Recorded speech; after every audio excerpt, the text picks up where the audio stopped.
He walked into the octagon like a man possessed, calm, precise, and deadly. Oleg Taktarov wasn't just another fighter. He was a thinking machine who broke monsters down. They called him the Russian Bear, and he earned it by outlasting the bloodiest, most vicious tournaments the early UFC ever staged. But what happened after the wars were over? What happened when Hollywood came calling and then slammed the door in his face? This is the forgotten tragedy of Oleg Taktarov, a man who gave everything to two brutal industries and was left with nothing but scars. Before the lights, before the cages, before the blood-stained fame of the octagon, there was only cold. Oleg Taktarov grew up in the bitter chill of Soviet Russia, where toughness wasn't a virtue, it was a requirement for survival. Born in 1967 in the town of Arzamas-16, a secretive city used for nuclear research, Oleg's childhood was one of hard discipline, quiet endurance, and endless repetition. As a boy, he was undersized, often sick, and never anyone's first pick. But inside, he had something that couldn't be measured, a hunger to fight, not for power, but for purpose. He found his calling in Sambo, a Soviet martial art that was rough, punishing, and utterly devoid of glamour. While the West glorified karate and kung fu, Sambo was a cold, calculated hybrid of judo and wrestling, designed for pure efficiency. And in that gritty, ruleless world, Oleg thrived. He began training under punishing conditions, sometimes in snow-covered courtyards, sometimes in run-down gyms with no mats. By his early 20s, he wasn't just good, he was one of the best. He became a regional combat Sambo champion and developed a fighting style that married finesse with brute control. His throws were surgical, his locks were cruel, and his mindset calm, tactical, relentless. But greatness in Russia didn't mean wealth. There were no contracts, no sponsorships, no televised events, just pain and pride. Oleg wanted more. He'd heard whispers of a new kind of fight happening in America. No gloves, no rules, no limits. Ultimate Fighting Championship, a place where style didn't matter, only victory. It was chaos disguised as competition. And Oleg wanted in. He packed his bags with little money, limited English, and a dream stitched together with scar tissue. When he arrived in the United States, he was met with confusion. He didn't look the part. He wasn't loud. He wasn't flashy. But he trained quietly, every day, like it was war. Most people would have turned back. No connection, no sponsor, just a thick accent and a fighting record no one in the US cared about. But Oleg didn't turn back, because back in Russia, he had nothing left to prove. And in America, he had everything to lose. In the early 1990s, the UFC wasn't a sport, it was a bloodbath. There were no rounds, no weight classes, no doctors waiting cage-side. The events were barely legal, often held in dusty arenas filled with fans eager to see limbs twisted, noses broken, and bones shattered in real time. Into that storm stepped Oleg Taktarov, a quiet man with a cold stare and a blueprint for destruction. He made his UFC debut at UFC 5, entering the brutal one-night tournament with a surgeon's mindset and a killer's calm. He wasn't supposed to win. He wasn't even supposed to last. But Oleg didn't just survive. He dissected his opponents. Where others fought with emotion, he used logic. Where others swung wildly, he waited, studied, and pounced. He would wrap his legs around an opponent like a python, slowly squeezing the fight out of them. His techniques, while deadly, were almost beautiful in their control. Commentators struggled to pronounce his name, but fans, they remembered him. At UFC 6, everything changed. It was the final match of the tournament, and across from him stood Tank Abbott, a heavyweight brawler with explosive power and a reputation for mauling opponents. The fight was a nightmare. Oleg was exhausted. Blood poured from his face. Tank slammed him, crushed him, laughed in his face, but Oleg didn't break. He gritted his teeth and kept pressing forward. The fight stretched past 17 brutal minutes, unheard of in an era with no time limit. Oleg was dazed, barely standing, but he saw an opening. He locked in a rear naked choke with a precision that seemed supernatural after everything he'd taken. Tank tapped. The Russian Bear had done it. He won the UFC 6 tournament, but no one talks about what happened after. Oleg collapsed in the locker room, barely conscious. He had suffered internal bleeding, multiple facial injuries, and borderline kidney failure. But there was no celebration, no $1 million contract, no press tour, just more blood, more stitches, and the sound of another fight being announced. He had just survived the most grueling fight in UFC history, and all it earned him was another fight on short notice. The human body isn't designed for what Oleg endured, not in training, and certainly not in combat. In those early UFC days, Oleg wasn't just fighting opponents, he was fighting death. And the scars? They weren't always visible. He suffered a concussion so severe during one match that he forgot how he got to the venue. During another, he passed out from exhaustion immediately after the fight, waking up in a hospital with IVs in both arms and his corner looking down at him in silence. Fighting Tank Abbott, Dan Severn, and other early monsters of the cage wasn't just physically brutal, it was psychological warfare. These weren't calculated three-round contests. These were survival gauntlets.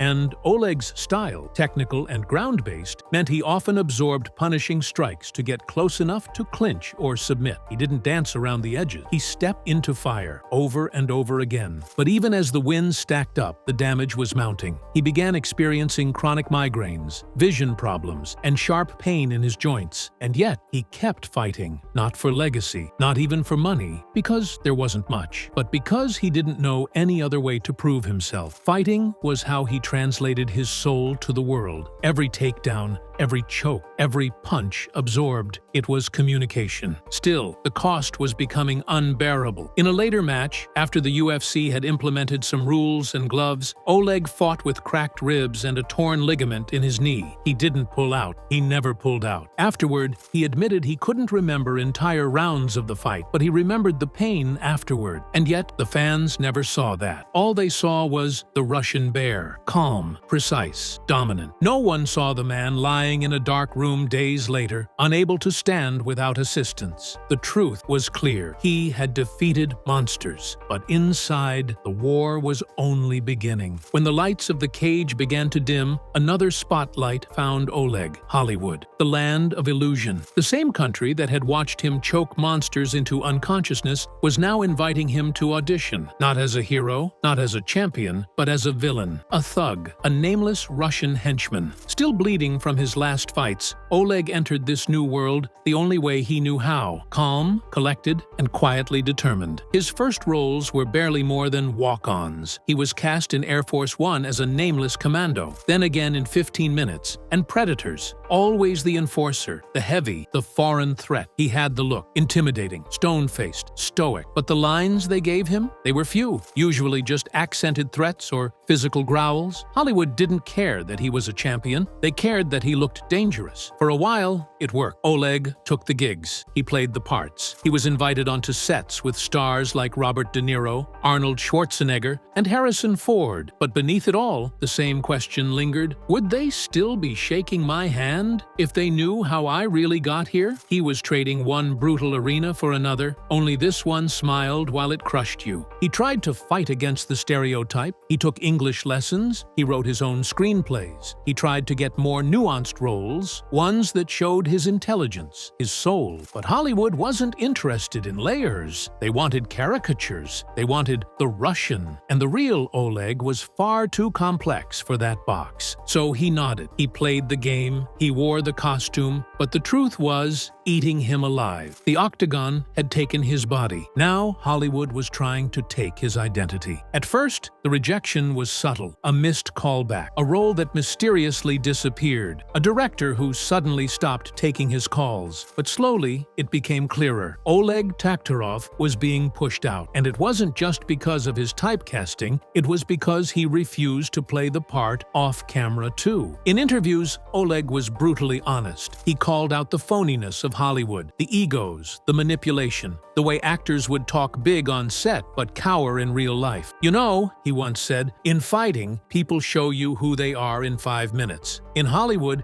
it takes years, and by then, it's too late. That kind of candor didn't go unnoticed. Producers whispered, casting directors got nervous. He wasn't marketable. He wasn't safe. There were also political undertones. Oleg never hid his Russian heritage, but as global tensions rose and Cold War narratives returned to the screen, being proudly Russian in Hollywood became a liability. He was constantly asked to change his accent, to tone down his background, to pretend he was from somewhere else. But Oleg refused. He had already given up his body. He wasn't going to give up his name. Then the roles stopped altogether. Projects that had once seemed certain vanished without explanation. Studios that had once courted him ghosted him overnight. It was a slow exile. No public scandal, no official statement, just silence.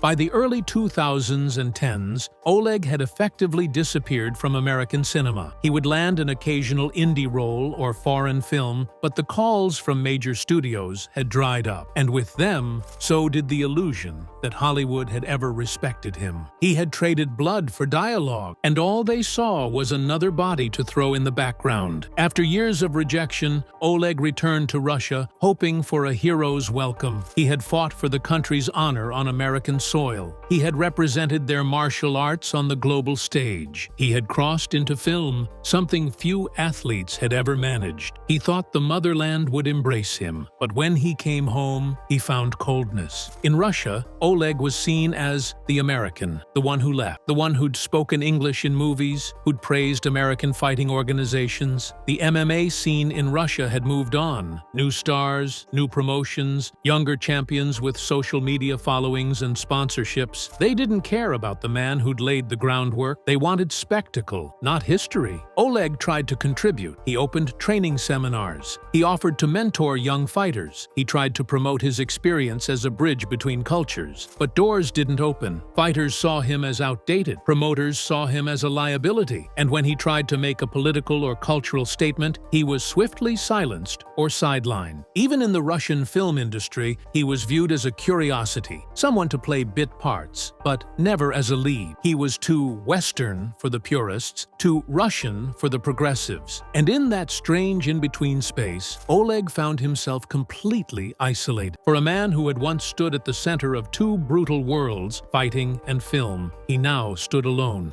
No offers, no banners, no honors. He had gone back seeking recognition. Instead, he found erasure. Years of punishment finally caught up to him. Oleg had once walked through war zones in the cage and endured the cold rejection of Hollywood. But nothing could prepare him for the slow disintegration of his own body. It started with the knees, grinding, locking, refusing to bend. Then came the back pain, the chronic migraines, the memory lapses, and then silence. He stopped appearing in public. Fans began to ask what happened. Online, people assumed he had simply moved on, or maybe faded away like so many old fighters do. But behind closed doors, Oleg was in pain every single day. Doctors told him bluntly his spinal injuries were worsening, his joints were inflamed beyond repair, and the neurological symptoms from concussions were something no surgery could fix. He had been a warrior, a tactician, a survivor, but now, even getting out of bed felt like a battle. And yet, there was no GoFundMe, no UFC tribute, no acting comeback to sweeten the ending, just a fading man with a broken frame, living in the quiet corners of both worlds he once conquered. The fans he bled for had moved on. The studios he smiled for had forgotten him. Even his homeland had found newer stars to spotlight. What made it worse was the mental toll. Oleg, once known for his calm and intellect, began to withdraw emotionally. Interviews became shorter, appearances more infrequent. Close friends noticed he didn't answer calls. One said he could see in Oleg's eyes that he wasn't just tired, he was lost. And deep down, Oleg knew this was the price of being first. Being a pioneer meant you laid the foundation, but it didn't mean you got to live in the house. He had once stood with legends. Now, he couldn't stand at all without help. Oleg Taktarov's name should be carved into the stone of MMA history. He brought ground fighting into the spotlight when most thought it was boring. He showed that composure could beat chaos. He was one of the first international champions, proving that dominance didn't have to come with trash talk or theatrics. And yet, his legacy has been buried under layers of time,